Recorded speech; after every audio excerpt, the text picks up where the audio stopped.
สวัสดีค่ะพบกับการเจาะลึกข้อมูลอัปเดตล่าสุดของ Black Desert กันนะคะวันนี้มี2เรื่องใหญ่ๆที่แบบว่าน่าสนใจมากๆเลยค่ะครับสวัสดีครับก็จากบันทึกของทีมพัฒนานะครับมีเรื่องระบบสงครามทางทะเลใหม่สมรภูมิสีครามกับ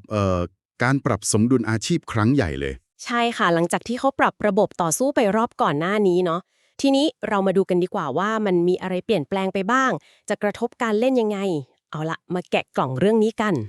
เริ่มที่สมรภูมิสีครามก่อนเลยนะครับอันนี้เป็นการเปลี่ยนแปลงใหญ่จริงๆคือย้ายสงครามกิวจากบนบกไปสู่ทะเลแบบเต็มตัวเลยโหเปลี่ยนไปเยอะเลยนะคะจากตีกันบนพื้นกลายเป็นต้องเอาเรือมายิงกันยึดป้อมตามเกาะต่างใช่ครับแล้วที่น่าสนใจมากๆคือมันไม่ใช่แค่เปลี่ยนฉากนะแต่มันเปิดมิติใหม่ของกลยุทธ์เลย ๆยังไงเหรอคะก็ลองนึกภาพดูครับกิลที่อาจจะไม่ได้เก่งมากบนบกแต่ถ้าเขาชำนาญเรื่องเรือ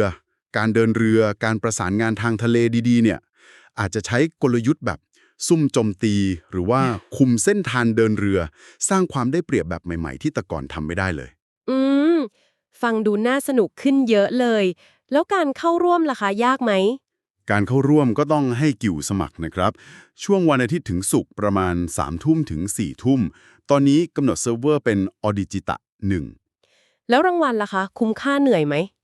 รางวัลนี้ถือว่าจัดเต็มอยู่นะครับ มีทั้งเงินกองทุนกิวก้อนใหญ่ เหรียญกาดำ หินต้นกำเนิดโอคิวรัว แล้วก็มีบัฟตระกูลด้วย เน้นไปทางไลฟ์สกิลอ๋อ มี Buff Life Skill ด้วย ดีเลย แต่เหมือนได้ยินมาว่าเขาอาจจะเลื่อนเปิดนิดหน่อยเหรอคะ ครับ มีแว่วๆมาเหมือนกัน คือเขาก็ให้เหตุผลว่าไม่อยากให้ผู้เล่นรู้สึกว่าแบบมีอะไรใหม่ๆถาโถมเข้ามาเยอะเกินไป หลังจากเพิ่งปรับระบบต่อสู้ครั้งใหญ่ไป ก็เข้าใจได้ค่ะ ให้เวลาปรับตัวกันหน่อย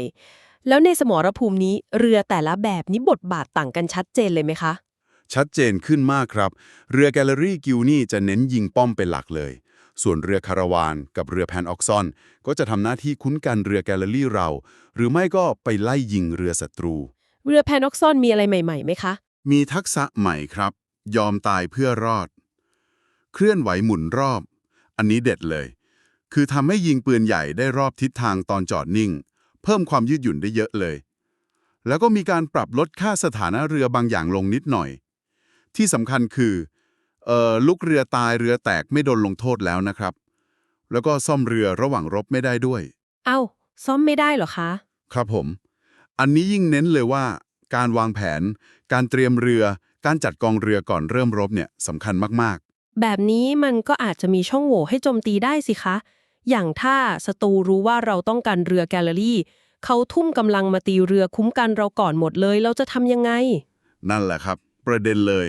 คือมันบีบให้แต่ละกิลด์ต้องจัดกองเรือให้สมดุลจริงๆ ไม่ใช่เน้นแต่อย่างใดอย่างหนึ่ง การสื่อสาร การปรับแผนหน้างานในสำคัญสุดๆ แล้วก็ต้องใช้ฟีเจอร์ช่วยอย่างรวมพลที่วาร์ปคนไปจุดนั่นหมาย หรือแผนที่กู้ภัยเวลาเรือแตก แล้วก็การกำหนดสีให้กิลด์จะได้ไม่ตีกันเอง ฮ่าฮ่าฮ่าอันนั้นสำคัญเลยค่ะ แล้วตัดสินแพ้ชนะยังไงคะ ก็พอหมดเวลา กิลด์ไหนครองป้อมสุดท้ายได้ก็ชนะไปครับ ง่ายๆตรงโอเคค่ะ เรื่องสมรภูมิสีครามก็น่าจะประมาณนี้เนาะดูเป็นการเปลี่ยนแปลงที่ใหญ่และน่าสนใจจริงๆ ทีนี้มาต่อกันที่อีกเรื่องใหญ่ คือการปรับสมดุลหลังการปรับระบบต่อสู้ครั้งใหญ่ ๆครับเรื่องนี้ทีมงานเขาก็รับทราบปัญหานะครับว่าผู้เล่นบางส่วนรู้สึกไม่สะดวกโดยเฉพาะเวลาไปฟาร์มมอนสเตอร์เขาก็ออกมาขอโทษด้วยตรงนี้แหละค่ะที่น่าสนใจ คือเขายอมรับและเหมือนจะมุ่งแก้ไข โดยเฉพาะการปรับสมดุลของรางวัลในพื้นที่ล่าต่างๆ ให้มันสอดคล้องกับ AP ที่แนะนำมากขึ้น ใช่ครับเพื่อให้การฟาร์มมันสมเหตุสมผลขึ้น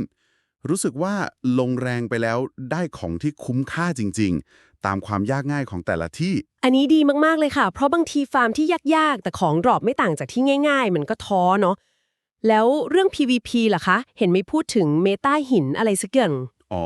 ครับประเด็นเมตาหินก็คือมีผู้เล่นสะท้อนไปว่าตัวละครบางสายมันอึดเกินไป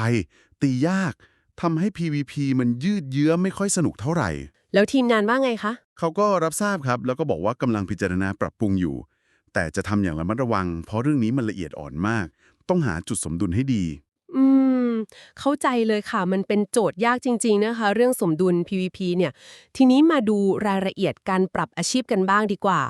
เริ่มที่เบอร์เซอร์เกอร์ก่อนเลยทำไมถึงปรับคะเบอร์เซอร์เกอร์นี่ปรับเพราะข้อจำกัดใหม่เรื่องการใช้เมาส์ควบคุมทิศทางสกิลนะครับที่มันปรับไปรอบก่อนทำให้เขาเคลื่อนไหวเข้าหาศัตรูลำบากขึ้น อ๋อที่หมุนตัวใช้สกิลยากขึ้นประมาณนั้นครับ เขาเลยปรับให้สกิลลาวาพิลเซอร์เนี่ยมันรีเซ็ตคูลดาวน์ได้ เมื่อใช้ร่วมกับสกิลหลบเช็คออฟหรือ Evasion จะได้พุ่งเข้าหาศัตรูได้คล่องขึ้น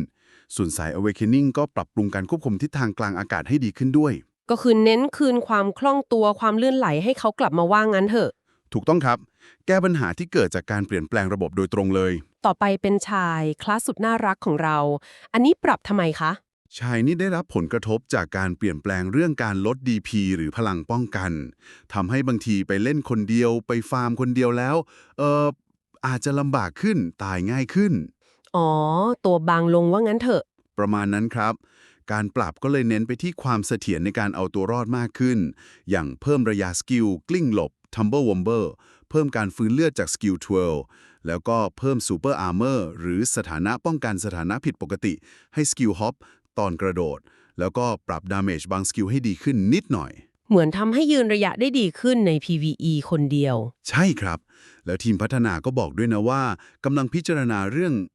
เอกลักษณ์และทิศทางในอนาคตของชายอยู่ ว่าจะเน้นไปทางสายไลฟ์สกิลหรือบัฟเฟอร์ยังไงดี อือหืออันนี้น่าสนใจเพราะชายเป็นคลาสที่พิเศษมากๆ ไม่ใช่สายบู๊เต็มตัว การจะปรับให้สมดุลทั้งเรื่องสนับสนุนทีม เรื่องไลฟ์สกิลแล้วก็เรื่องเอาตัวรอดคนเดียวได้เนี่ยมันยากจริงยากมากครับ แต่การที่เขาเปิดรับฟังความเห็นผู้เล่นที่เล่นชายโดยตรง แล้วก็บอกว่าจะพิจารณาเรื่องทิศทางในอนาคตเนี่ย ผมว่าเป็นสัญญาณที่ดีนะ แสดงว่าเขาใส่ใจ ๆ ค่ะ เห็นด้วยเลยค่ะ ถือว่าโปร่งใสดี แล้วมีอัปเดตย่อยๆ อื่นๆ อีกไหมคะ ก็มีเล็กๆ น้อยๆ ครับ เช่น หอเกียรติยศที่จะมีรูปปั้นของผู้ชนะ Arena of Solare มาตั้งโชว์ มีการปรับปรุงชุดของชายให้ดูดีขึ้น ปรับ HP Monster ที่ Hexa Sanctuary นิดหน่อย แล้วก็กำลังจะปรับปรุง UI การแจ้งเตือนต่างๆ ให้ดีขึ้น โอเคค่ะ ก็สรุปภาพรวมคือ Black Desert กำลังขยายการเล่นไปสู่ทะเลแบบจริงจังมาก ด้วยสมรภูมิสีคราม แล้วก็ยังคงปรับปรุงประสบการณ์บนบกอย่างต่อเนื่อง ทั้งเรื่องระบบต่อสู้แล้วก็สมดุลอาชีพต่างครับผม แสดงให้เห็นว่าเกมมันยังไม่หยุดนิ่ง มีการพัฒนาเปลี่ยนแปลงตลอดเวลา ๆ แล้วทั้งหมดนี้มันหมายความว่ายังไงล่ะคะสำหรับผู้เล่นอย่างเราผมว่ามันแสดงให้เห็นถึงสภาพแวดล้อมของเกมที่มันไดนามิกมากๆนะครับ มีอะไรให้เรียนรู้ให้ปรับตัวตลอดเวลา ๆ จริงค่ะ ทีนี้คำถามสุดท้ายก่อนจากกัน มีอะไรอยากฝากถึงผู้ฟังไหมคะ เกี่ยวกับการเปลี่ยนแปลงใหญ่ๆ ครั้งนี้ครับ ก็เมื่อพิจารณาขนาดของการเปลี่ยนแปลงทั้งหมดนะครับ ทั้งระบบสงครามทางทะเลที่ใหม่เอี่ยมเลย แล้วก็การปรับระบบต่อสู้พื้นฐานที่กระทบทุกอาชีพเนี่ย ผมว่ามันน่าติดตามมากๆว่า กลยุทธ์ใหม่ๆ ที่เราอาจจะคาดไม่ถึง หรือเมตาการเล่นแบบใหม่ทั้งในทะเล ในสมรภูมิสีคราม หรือแม้แต่บนบกเนี่ย มันจะออกมาเป็นรูปแบบไหนในอีกไม่กี่สัปดาห์ข้างหน้า อันนี้น่าจะเป็นคำถามที่น่าสนใจ ให้ผู้ฟังได้ลองไปคบคิดกันต่อดูครับ น่าคิดจริงๆ ค่ะ ต้องรอดูเลยว่าจะเกิดอะไรขึ้นบ้าง ขอบคุณมากนะคะสำหรับข้อมูลเชิงลึกวันนี้ยินดีครับผม